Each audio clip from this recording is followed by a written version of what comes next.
Welcome to Loughcrew here in County Meath in Ireland.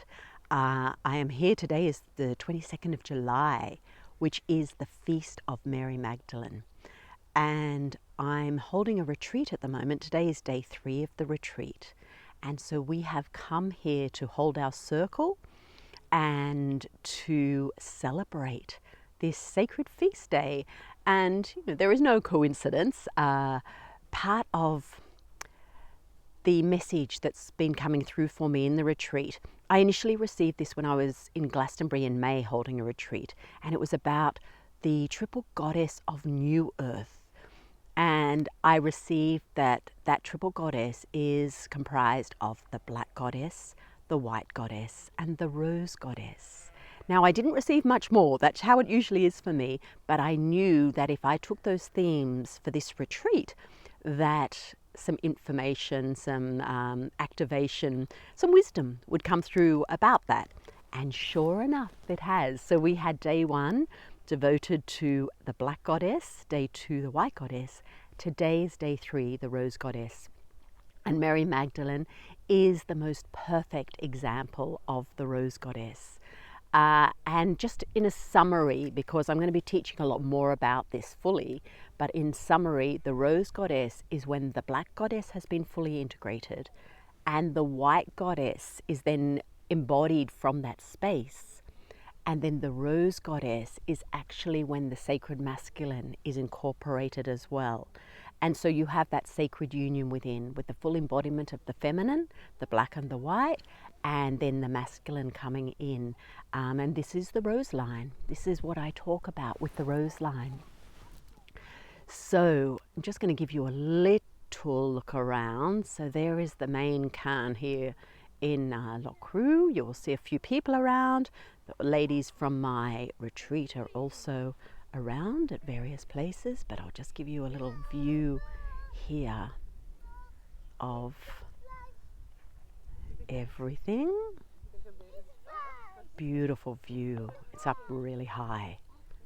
It's quite amazing. And look, there's actually a bit of sunshine for a moment. Oh my gosh, it's been quite damp and cold the summer here, or certainly the few days we've been here. And I don't know if you can see in the background there is also the hag's chair.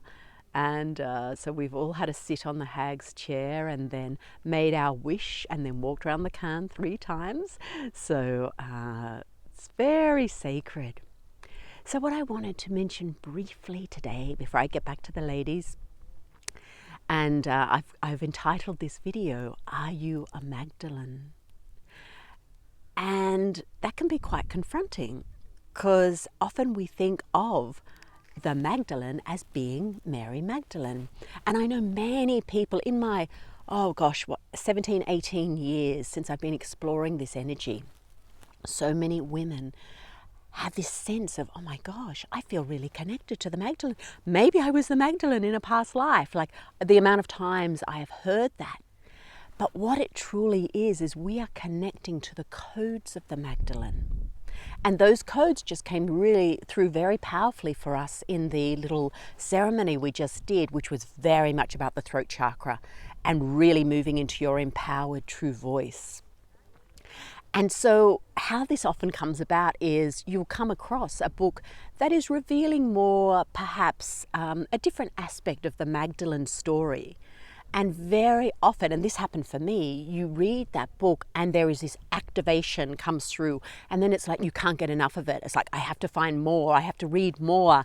And I think the first time I read a book of this type was in 2004. And I just found every book I could that was written about the alternate history of Mary Magdalene that was moving away from the church's story about her.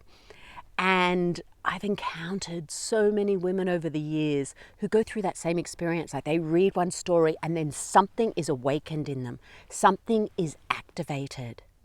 And this is what I would call the Magdalene codes.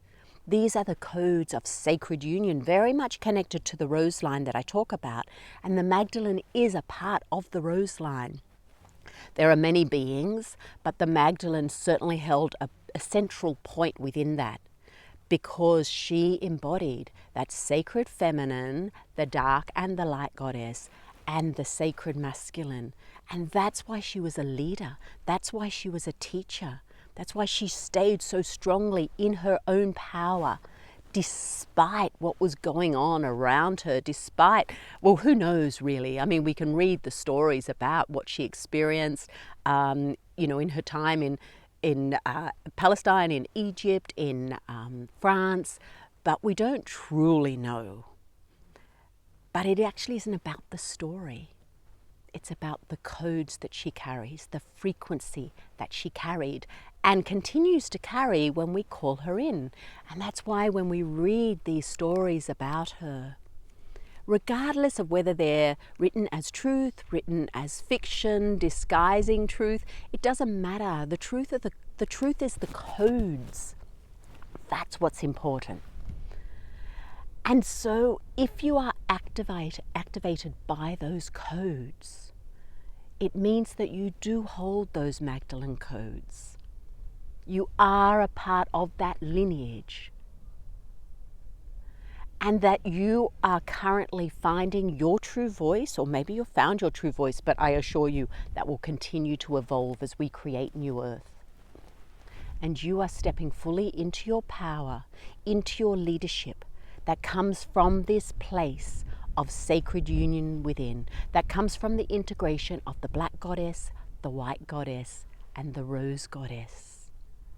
Now, I'm going to be talking so much more about this. I'm going to be running more retreats on it, holding more one-day events around this, and possibly online events as well, because this has really opened up a whole new way of looking at the transition into new earth for me, and I really want to be able to share that with you. So enjoy that last look there. The Hill of the Witch. What a powerful place to be today. And I also want to share, I'm going to pop a link below, 2 beautiful Rose sisters who were with me in France last year. They wrote a song for my birthday, actually. They were there in the retreat, the mystery school, and it's called Sisters of the Rose. And recently, Judy, who lives in New Zealand, came here to Ireland, where Olive is. They were the 2, and they recorded it in the studio here, and it has been released today in honor of the Magdalene. So I'm going to put the link below so that you can download that from Spotify. You can also watch it on YouTube, and it's so touching for me, because the lyrics of the song, when they wrote it, they included the teachings that were coming through me in that mystery school. And so they took snippets of those teachings and created this song. And the fact it was a birthday gift, and now it's there for the world to listen to and be activated by. So please support these ladies and listen to this beautiful tune and allow the activation of the rose line within you. Anyway, back to my retreat, ladies, now, and just one last little bit of the greenery of Ireland. How beautiful is that? Bringing in the energy of the Hill of the Witch. I'll be heading to Greece on Wednesday, 2 days' time. So that's where I will see you from next time. See you from Greece.